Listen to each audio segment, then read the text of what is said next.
ரொம்ப போர் அடிக்குது, எங்கேயாவது வெளியில போலாமா அப்படின்னு சொல்லி கேட்டேன். ஸோ பக்கத்துல இருக்க M5 மாலுக்கு தான் வந்துட்டு என்னோட ஹஸ்பண்ட் என்ன கூட்டு போனாங்க.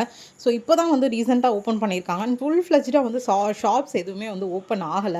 ஸோ எனக்கு இந்த சீலிங்ஸ் வந்து ரொம்ப புடிச்சிருந்துச்சு. ஸோ கொஞ்ச நேரம் அதையே வெறிச்சு வெறிச்சு பார்த்து சுத்திட்டே இருந்தேன். ஏன்னா ஷாப்ஸ் அந்த அளவுக்கு எதுவும் வந்து ஃபுல் ஃப்ளெட்ஜ்டா திறக்கல. அண்ட் ஃபுட் கோர்ட் வந்து சும்மா போய் பார்த்தோம்.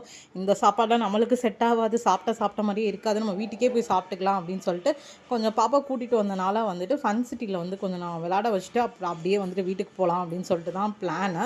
ஸோ அவங்க ரொம்ப என்ஜாய் பண்ணாங்க. கிட்ஸ் வந்து யூசுவலா பெரிய கிட்ஸ் விளையாடுற மாரி தான் இருக்கும். பட் இங்க வந்து குட்டி குட்டி பேபிஸ் விளையாடுற மாரி நல்லா கம்ஃபர்ட்டாவே இருந்தது. அண்ட் ரீசென்ட்டா இந்துலேக்கா ஷாம்பு வந்து நான் வந்து யூஸ் பண்ணிட்டுருக்கேன். இதோட லாங் வீடியோ வந்து நான் சீக்கிரம் வந்து போஸ்ட் பண்றேன். நீங்க வந்து இந்துலேக்கா ஷாம்பு வந்து யூஸ் பண்ணியிருக்கீங்க, இல்ல யூஸ் பண்ணிட்டு இருக்கீங்கன்னா, உங்களோட எக்ஸ்பீரியன்ஸ வந்து எனக்கு வந்து ஷேர் பண்ணுங்க. ப்ரோஸ் அண்ட் கான்ஸ்லாம் வந்து சொல்லுங்க. நான் தெரிஞ்சுக்கிறேன்.